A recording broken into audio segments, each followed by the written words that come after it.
What's up, y'all? It's your girl T, and I am back with another video. And today's video, as you can see from the title, we're going to talk about preparing for a wig sale. As you guys know, I have been doing very well on my last wig sales, and every time I do a sale, I feel like I learned something new. And so I'm here just to help you all and give you all some good tips and tricks and just things that I've learned along the way when it comes to preparing for our wig sales. So before we get started, please make sure you hit the subscribe button if you are new. If you're not new, welcome back, girl. So yeah, let's just get right into it. All right, so wig sales. First and foremost, if you're thinking about having a wig sale, you kind of want to already have your prices like concrete or set in a way, because that'll let you know, with the profit that you're making, how much of a sale you can do. I've learned over the years that a little 10% off is not what the customers are looking for when they say sale. When they hear sale, they are looking for a sale, a really good deal. But just make sure that you're concrete in your prices and your profit margins, how much you can work with in order to give them a good sale, okay? First, you want to decide on how many wigs you want to put on sale. I've learned over time, the more options that you give the customers, the more work that it's going to be for you. So less options, less work. When you put all your wigs, if you have, for example, I had over 20 wigs on my website when I did one of my first big successful sales where I made over 10K in a day. All my wigs are marked on sale, but the thing about it was I had over 20 wigs marked down, which means, and they were all custom wigs, which means that I had to custom make how many ever styles of those wigs. I had to custom make 20 different styles, based on what was purchased. So that was a lot of work because I had to label the wigs. I had to, make sure I got the right textures, the curl patterns, the lengths, it becomes a lot. So I do feel like when you are thinking about a sale, make sure you consider the amount of styles. The limited amount of styles for yourself, for your sales, the better. So I know my first sale, I said I did a lot. I had almost all my wigs on sale. The second time around, I did a really big successful sale, and I didn't have as many wigs as I had before on sale. I had less, but I still feel like I had too many. So I think, when I do run a future sale, I'm definitely going to narrow it down even more. So ideally, you could probably do maybe like 3 to 5, 6 max different styles. That's it. If you can get long curly, a short curly, a straight bob, a long straight, some body curls in one, and maybe a long one and a short body waves or something. So then that way you giving people options as far as short and long. Or if you just want to keep it sweet and simple, just do a long wig, a short bob wig, and a curly wig. A long straight, a short bob straight or whatever, and a curly wig, and call it a day. 3 wigs, and that will be it. They only got 3 options, and they will choose from that and move along. So definitely that. Another thing is, aside from deciding on how many wigs you want to have on sale, of course the styles, then you want to determine, if you're selling frontal wigs and closure wigs, you want to determine with your sale, do you want to have both frontal and closure as an option?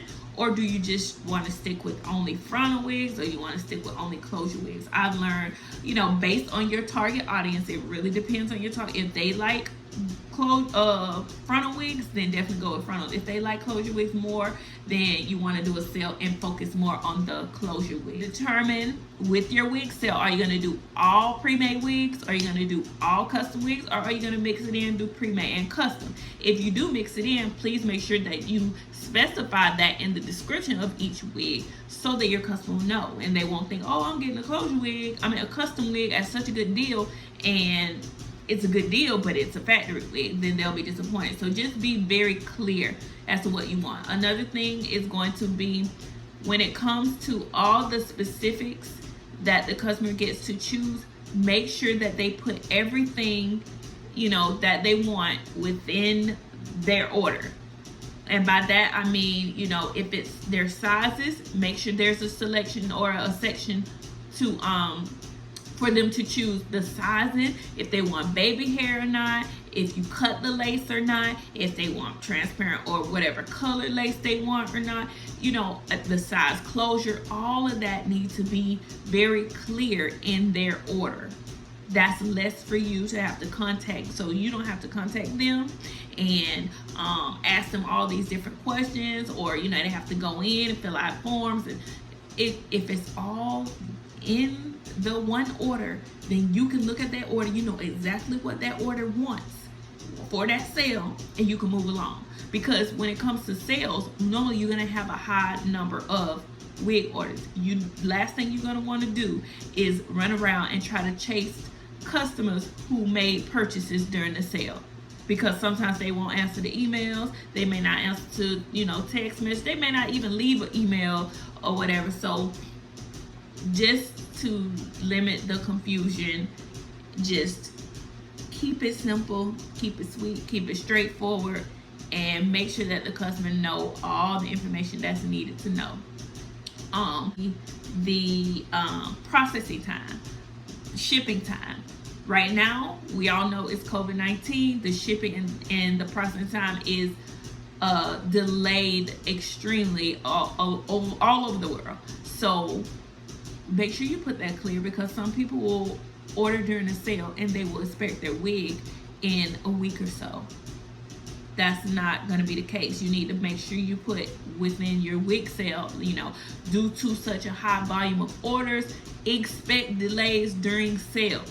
You can put a time frame. Expect 21-day delay during the sale. That will cover you. Because if you have a large order that you have to purchase from your vendor, and it may take your vendor a couple days to get it all, and then who knows how long it takes for shipping, it gets to you, and then now you got to work on 30 wigs. Trust me, I've been there, I've done it, I'm learning. And so I'm just here to let y'all know and to help you out. Write these notes down, and when you're thinking about a sale, think about all these things. Don't just drop a price and just let your site go. No, you control your sale. Don't let your sale control you. Don't offer custom color during the sale. Trust me, don't offer custom color during the sale. Make sure all your wigs that you choose, make sure they're all just standard color, the color that they come in. Don't get to doing those 613 blondes. I'm telling you, I'm not telling you because I'm just saying stuff. I'm telling you because I know, and I've done it, and I've been up 3 and 4 o'clock in the morning completing orders and, you know, trying to color wigs. It can be a lot as a wig maker, but that's only what I do. Also, you don't want to get in the habit of like extending your sales, because then people aren't going to feel like it's a sense of urgency, and they're not going to purchase right when you say the times are, because they're going to say, oh well, I already know she's going to extend the sale for another day, so I'll just wait till the next day. Or if it's meant to be, I'll just wait till the next day. You don't want that. You don't want your customers or whoever to know what you're going to do before you do it. You don't want to become too predictable. Therefore, you want to keep things kind of random. And you know, yes, certain things like, you know, maybe birthday or anniversary sales you have annually, then yes, that's something they can look forward to, and they do, you know, need to know, or they will expect every year. But if you just deciding to do a big sale, then you kind of want to just, you know, do it, gear it up, have them ready, and just do it that way. Or if you know you want to have a certain percentage off or a certain dollar amount off, you can easily just say, instead of going in and calculating each dollar amount or percentage off, just give them a coupon code. Give them a coupon code, that's your code, and that's it. Another thing to remember when you're doing a sale is you don't want to make sure that you turn off any extra like coupon codes or coupons that you have, because you don't want them to double dip, and then that's going to be double dipping into your profit. You're already marking the wig down on top of them putting in a old, you know, code or something that you have active, and then now they're getting a percentage off on top of a sale. That can hurt you. So I'm not a big like marketing person. You know, I try to do the best I can, but what I have learned when it comes to doing sales is you definitely want to make sure that at least a week or two before you run your sale, that your marketing is on point, that you got your flyer and you are advertising, you are pushing it. I don't care if you feel like you're posting the same flyer too many times. You get them geared up, you get their followers or your buyers interested and ready to just count down for the day of the sale. So you want to repost your flyer, even if it's old content, old wigs or reviews, whatever you have, you want to post that consistently every single day leading up to the sale. Marketing also includes emails. You want to make sure that you're sending out emails. So I try to send out at least, I don't even care if it's considered spammy, whatever. I send out an email leading up to the sale every single day, counting down the sale or saying something about the sale. And then the day of the sale, you still want to send out about three to four emails, just reminding them, hey, you got an hour left for the sale is over, or, you know, hey, the sale just began. Because, you know, honestly, people are busy. So a lot of times people may know that you're having a sale, and then they may just forget, oh, Saturday is her sale, and then they may just forget. But if you have your email scheduled, then they may get an alert on their phone saying, oh, hey, the sale started now. Then bam, they're able to catch the sale. So on your Facebook, on your Snapchat, on your Instagram, on your Twitter, on your TikTok, all the sites you have, you want everybody to know, because we all know that with Instagram and the algorithm, everybody don't see your posts. Only about 10% of the people see your posts. So I know some people may not catch me on Instagram, catch me on Facebook, catch me on my Snapchat, because I'm going to post my flyer and I'm going to post some of the wigs or model some of the wigs I have on. That is important. Also going live, go live to answer any questions. I feel like this helped me with my last sale. I went live like the Wednesday before my sale was on a Saturday. I answered any questions. I just told people, you know, here's what you got to look forward to. Make sure you have your alarm set, blah, blah, blah. And then the day of, I jumped on live again. That did it for me, I feel like. I jumped on live the day of the sale, and I just told everybody, hey, orders coming in, thank you guys so much, blah, blah, blah. And I had on one of the wigs that was on sale, so immediately I had a lot of people jumping on like, oh, wait, you had a sale? It's right now? Oh, yeah. And I kept reiterating, this is the wig, this is one of the wigs that's on sale, it's only this and that amount. Guess what? While I was on live, orders were coming in. People were jumping back on saying, hey, I just bought this wig. You know, you had this wig on live. I just purchased the one you got on. Bam. And had I not jumped on live, they probably wouldn't have caught that, and I probably would have missed that sale. Make sure, like, if you are doing a sale, now I wouldn't recommend, you know, always just doing a certain one day sale for a couple hours. I wouldn't always recommend that, but that has been working good for me, because I feel like that gives my customers a chance, or my stylish beauties a chance to like know that they're going to get it and purchase it on that day. That gives no room for hesitation. If your sale is a whole month long, then it gives people a chance to sit back and say, you know what, I'll wait, I'll purchase the next week, her sale over the end of the month. Then 9 out of 10 you may lose people. So if you give them like the urgent, like a urgent, you know, opportunity, then they're more than likely to jump on the sale or jump on the deal, because they know this is it. This is the only time I have. If I don't jump on it, then I don't know when the next time, you know, she gonna do it, I'm gonna have it. Guys, as I grow in this business and as I learn and I do things, I do not mind sharing tips, tricks, and just things that, you know, I may have learned to you guys, so that you can take this information and use it to your advantage, and, you know, just